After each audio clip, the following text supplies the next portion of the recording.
오늘 말씀은 상황이 아니라 기회입니다 라는 제목으로 말씀 나누겠습니다. 여러분, 우리가 하나님께 무엇인가를 구할 때, 기도할 때 대개는 결과를 기대하며 구하고 기도합니다. 예를 들어서 인내를 구하면 인내심이 생기기를 바라고, 또 담대함을 구하면 담대한 마음이 자연스럽게 생기기를 바랍니다. 또 용서를 구하면 내 마음의 상처가 빨리 가라앉기를 바라는 마음으로 구하게 되죠. 관계의 회복을 원하면 깨어진 관계가 곧 풀리기를 바랍니다. 경제적인 필요를 놓고 기도하면 물질의 문이 열리기를 기다리죠. 몸이 아프면 건강이 회복되기를 원합니다. 제가 말씀드린 건 당연한 마음입니다. 우리도 그렇게 기도하고 있고 또 그렇게 기도해야 합니다. 그런데 여러분, 하나님이 우리가 구하는 대로 응답하시는, 그러니까 그 방식대로만 일하시는 하나님이실까요? 그렇지는 않습니다. 하나님이 그렇게만 일하시지는 않으십니다. 하나님께서 우리에게 일하시는 방식을 보면 때로는 단번에 응답하십니다. 홍해를 가르시듯 길을 내실 수 있는 분이시죠. 닫힌 문을 갑자기 여실 수 있고 예상하지 못한 도움을 한순간에 주실 수 있으십니다. 하나님은 전능하신 분이십니다. 그러나 하나님이 그렇게만 일하시지는 않으십니다. 어떤 때 하나님은 인내를 그냥 손에 쥐어주시기보다 인내할 수밖에 없는 자리로 우리를 데려가십니다. 담대함을 부어주시기보다 담대해야 하는 상황에 우리를 세우십니다. 겸손을 배우게 하시기 위해 낮아져야 하는 자리를 허락하시고, 믿음을 배우게 하시기 위해 눈에 보이는 것이 아니라 말씀 하나만 붙들어야 하는 그런 순간도 우리에게 허락하십니다. 제가 말씀드린 건 기도에만 국한된 이야기가 아니죠. 관계의 문제에도, 가정의 문제에도, 진로의 문제, 삶의 갖가지 모든 문제에도 다 마찬가지입니다. 하나님은 어떤 때 우리가 원하는 것을 바로 손에 쥐어주시기보다 그것이 이루어지도록 만드시는 자리로 먼저 우리를 이끄신다라는 것을 기억하시기 바랍니다. 그런데 이게 쉬운 문제는 아닙니다.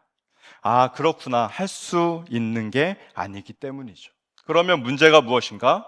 우리가 하나님께서 허락하시는 그 자리를 불편해 한다는 것입니다. 답답해하고 견디지 못해 합니다. 왜 그럴까요? 그 상황이 힘들어서만이 아니고 그 시간이 길어서만도 아닙니다. 사실 우리는 내가 통제할 수 없는 그 상태를 싫어하기 때문이죠. 시간이 문제가 아니라 삶의 주도권을 내려놓지 못하는 것이 문제입니다. 오늘 본문은 바로 그것을 보여줍니다. 사무엘상 13장은 단순히 사울이 7일을 못 기다렸다라는 이야기가 아닙니다. 이 본문은 하나님이 주신 상황 앞에서 인간의 중심이 무엇을 붙드는가, 이것을 보여주는 말씀이죠. 그렇다면 여러분은 어떻습니까? 나에게 불편한 자리를 하나의 힘든 일로만 여기십니까? 아니면 하나님이 나를 다루시고 그의 뜻을 이루시는 자리로 생각하십니까? 오늘 이 고민을 가지고 본문을 살펴볼 때 하나님이 나를 불편함 속에 두심이 곧 사랑이며 그 자리에서 하나님이 일하신다는 것을 말씀을 통해 나누고자 합니다. 오늘 본문을 살펴보면 하나님은 말씀을 주신 후에 그 말씀을 믿어야 할 상황을 허락하십니다. 본문 13장을 제대로 보려면 반드시 앞에 등장한 하나의 장면을 기억해야 합니다. 그것은 사무엘상 10장 8절 말씀입니다. 이 본문에서 사무엘 선지자는 이미 사울에게 말했습니다. 길갈로 내려가 기다리라. 내가 올 때까지 번제와 화목제를 드리고 나서 네가 어떻게 할 것을 가르쳐 주겠다.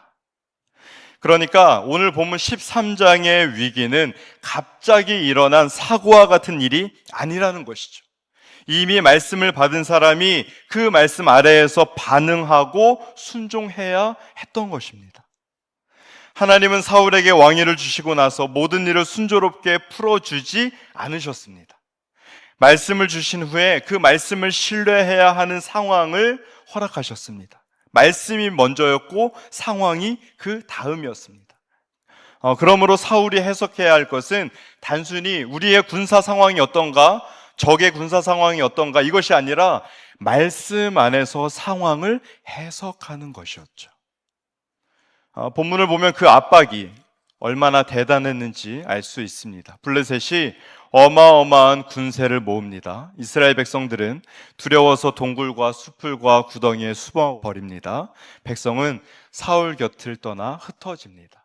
사울은 점점 고립되고 사무엘은 마치 오지 않는 것처럼 보여집니다.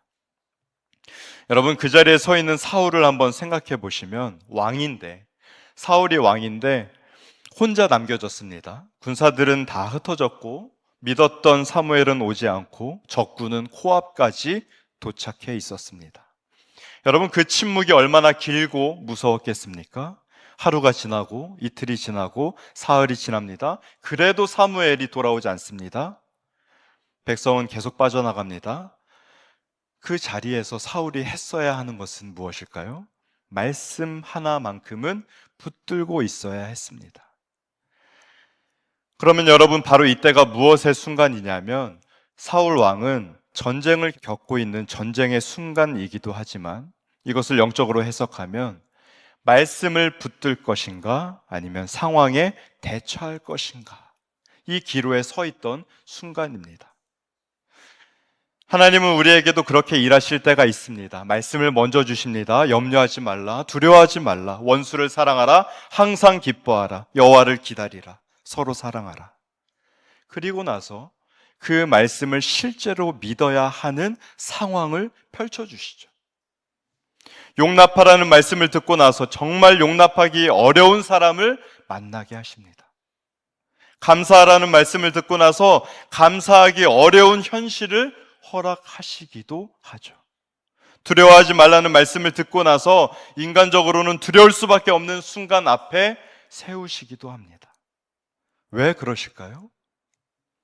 여러분, 하나님은 말씀을 우리의 신앙 지식으로만 남겨두지 않으려 하시기 때문입니다. 말씀 아래 실제로 사는 믿음의 사람을 만드시기 때문이죠. 하나님은 모든 일을 보존하시고 다스리시며 작은 일 하나까지도 자기의 뜻 아래서 사용하십니다. 여러분, 성도의 삶에는 우연이라는 것도 없거니와 의미 없이 일어나는 일이 없습니다. 일어나는 일의 대부분이 우리가 잘 이해되지 않습니다. 그러나 이해되지 않는다고 해서 하나님의 손이 멈춘 것은 아니죠.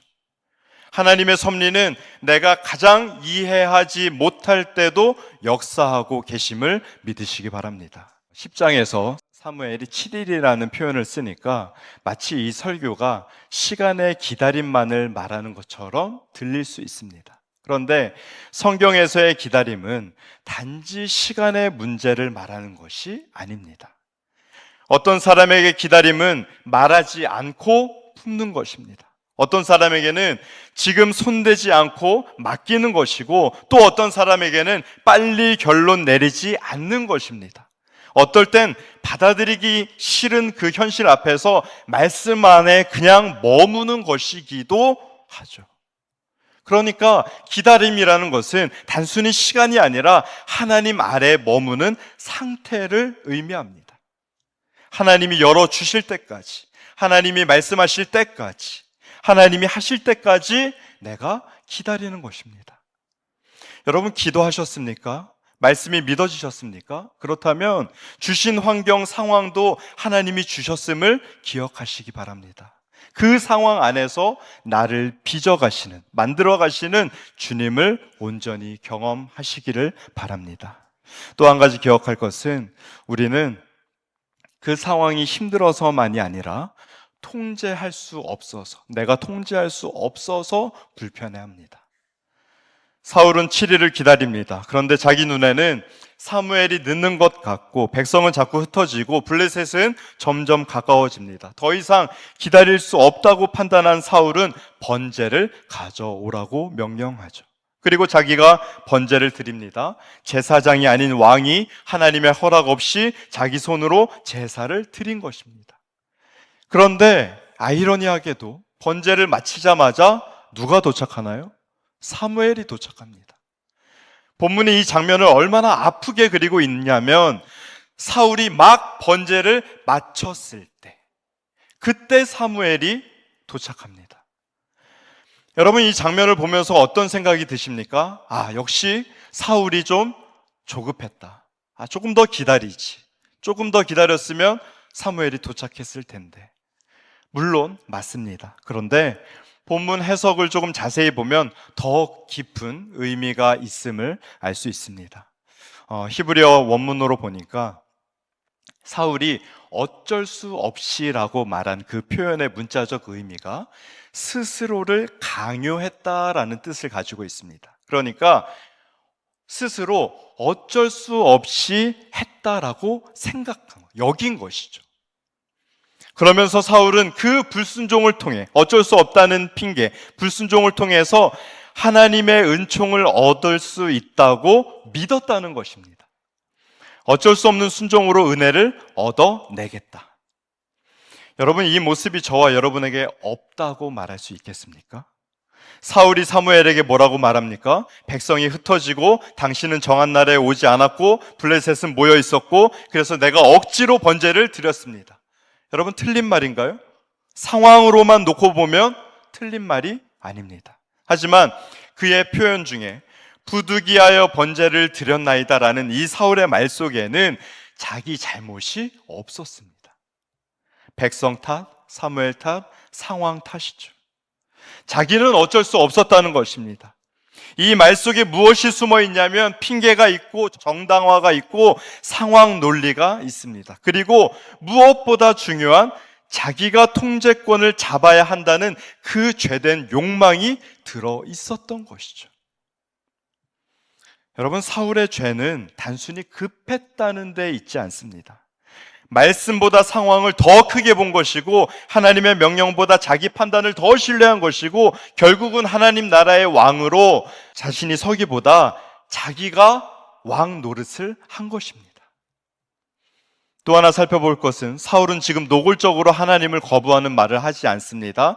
나는 하나님의 존재가 필요 없다 라고 말하지 않고 오히려 아주 종교적인 방식으로 행동합니다. 번제를 드리죠. 제사를 드립니다. 겉으로 보면 신앙적인 행동 같습니다. 그런데 신앙의 모양을 갖추었다고 해서 여러분 다 순종은 아니죠.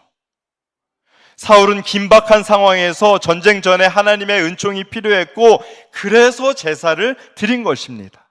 하지만 그 제사가 하나님의 명령을 어긴 불순종이 돼버린 것이죠.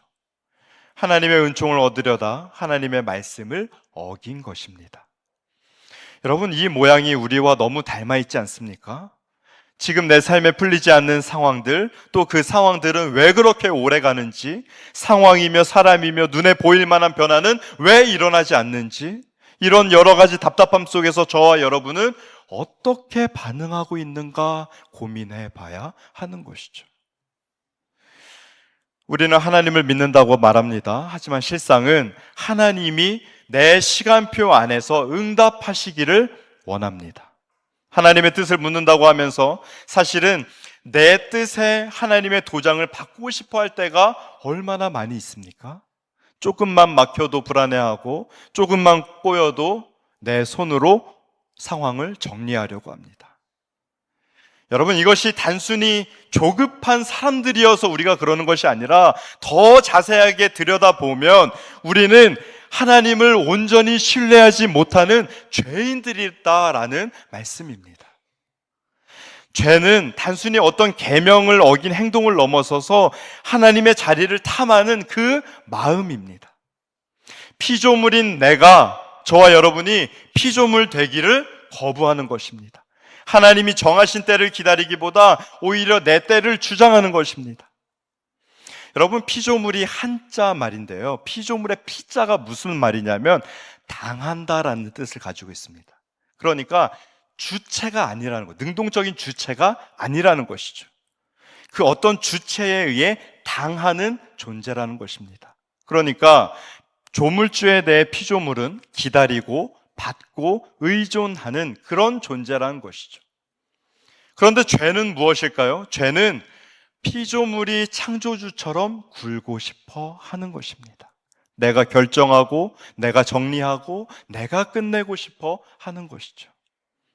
그래서 우리는 하나님 앞에서 그 시간을 못 견디는 것이 아니라 사실은 통제권을 도저히 내려놓지 못하는 것입니다. 그 통제권이 내 손에 쥐어져 있기를 바라는 것이죠.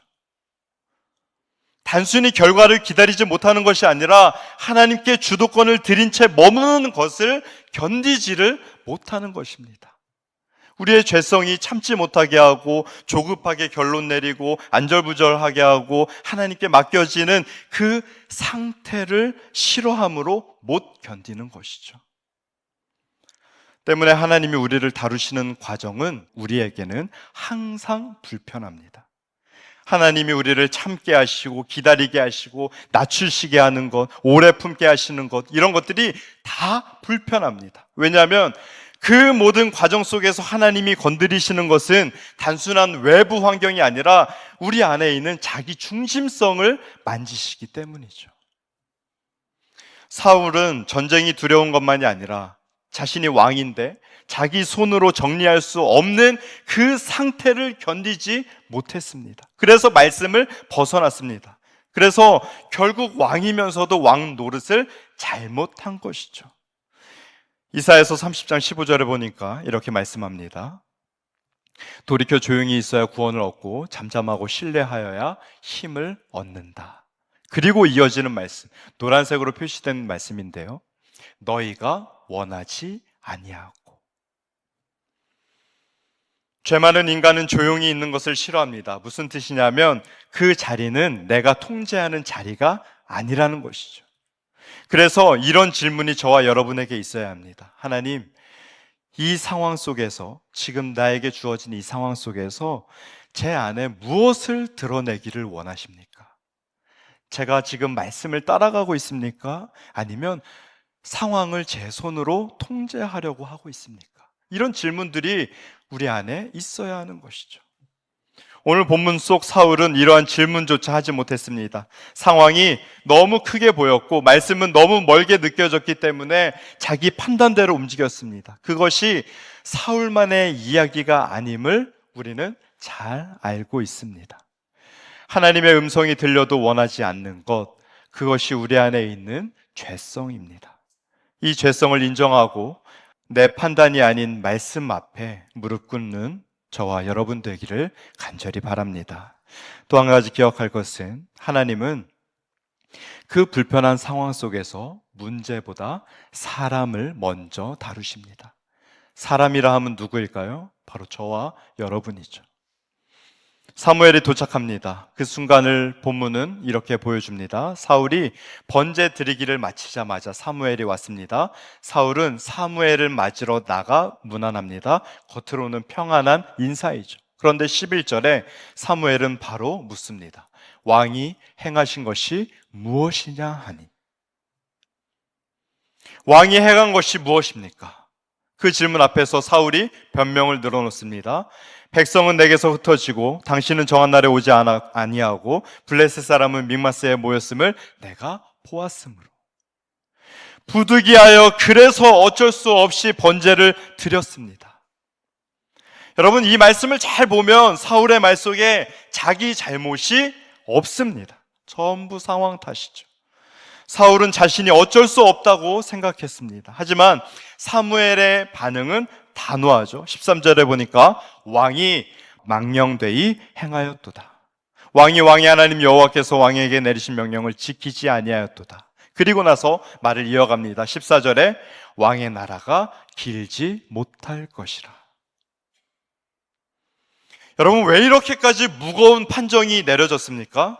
번제 한번 잘못 드린 것 때문인가요? 아니면 의식 규정 하나를 어긴 그 순간의 실수 때문일까요? 아닙니다. 하나님이 보신 것은 단순한 한 번의 그 잘못된 행동이 아니었습니다. 그 행동을 통해 드러난 사울의 중심을 보셨던 것이죠. 사울은 말씀 아래에 마땅히 서 있어야 하는 왕이었습니다. 이스라엘의 왕은 이방 나라의 왕처럼 절대 권력을 휘두르는 그런 존재가 아니었습니다. 왕이라고 해도 말씀 위에 있는 존재가 아니라 말씀 아래에 있는 그런 존재였습니다. 그런데 사울은 결정적인 순간에 그것을 거부했습니다. 하나님의 통치를 받는 왕이 되지 않고 자기 판단이 기준이 되는 왕이 되었습니다. 여러분, 하나님은 어떤 상황을 통해 문제만 해결하시려는 것이 아니라 먼저 사람의 중심을 드러내고 다루심을 기억하시기 바랍니다. 반대로 우리는요, 상황 해결에만 관심이 많습니다. 하나님, 이 문제를 해결해 주십시오. 하나님, 이 고통을 지나가게 해 주십시오. 물론 그렇게 구하고 하나님께 아뢰야 합니다. 하지만 하나님은 그 문제만 보시지 않습니다. 그 문제 앞에 서 있는 저와 여러분을 보신다는 것이죠. 저와 여러분을, 그 심중에 있는 그 마음을 지켜보고 계십니다. 그 문제 속에서 우리가 무엇을 더 붙드는가를 자세히 살펴보십니다. 그래서 하나님은 상황을 바꾸시기 전에 그 상황 아래에 있는 사람을 먼저 다루신다라는 것이죠. 야고보 사도는 믿음의 시련이 인내를 만들어낸다고 합니다. 시련이 즐겁다는 뜻이 아니라 하나님은 그것을 사용하셔서 성도를 온전케 하신다는 말씀입니다. 사도 바울은 로마서 5장에서 환난이 인내를, 인내가 연단을, 연단이 소망을 이룬다고 말합니다. 그리고 나서 로마서 8장에 가보니까 8장 28절인데요. 우리 함께 읽어보겠습니다. 시작.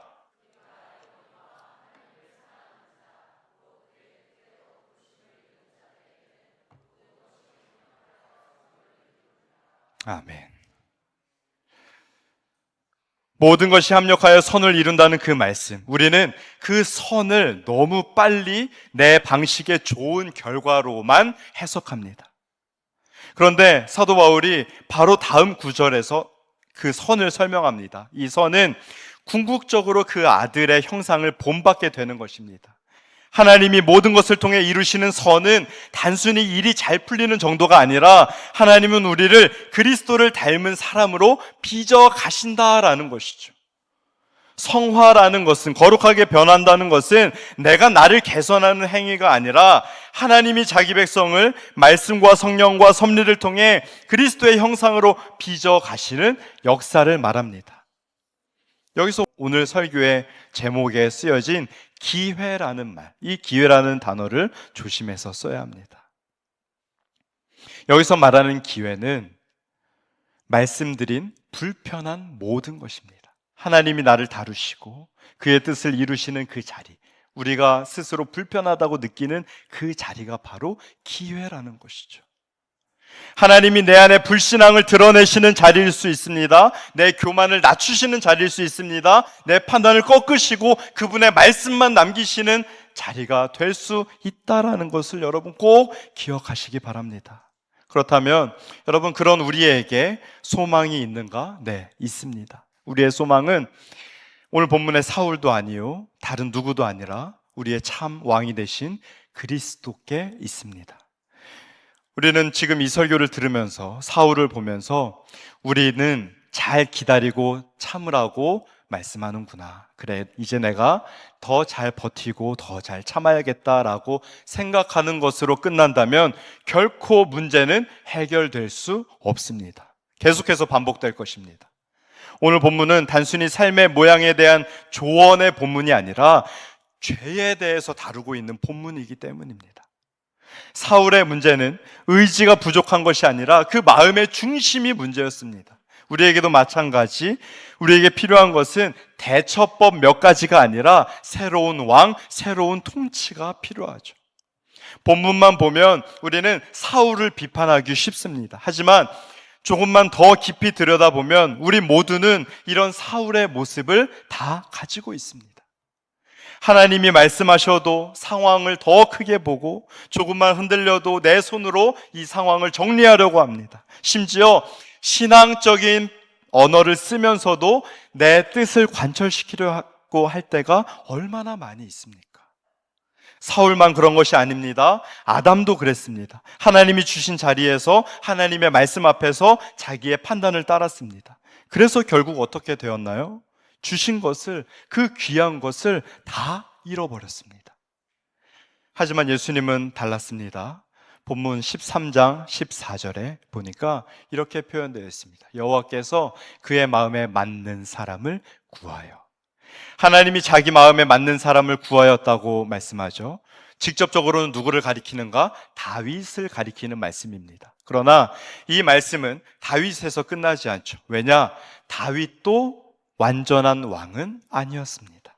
궁극적으로 하나님 마음에 합한 참 왕은 예수 그리스도셨죠. 예수 그리스도에게서만 소망을 발견할 수 있는 것이죠. 사울은 스스로 처해 있는 그 압박 속에서 자기 손을 뻗어서 해결하려고 했지만 예수님은 그 압박 속에서 자신을 아버지께 맡기셨습니다. 사울은 왕국을 붙들기 위해 제사를 자기 손에 올렸지만 예수님은 하나님 나라를 이루시기 위해 자기 자신을 제물로 내어주셨습니다.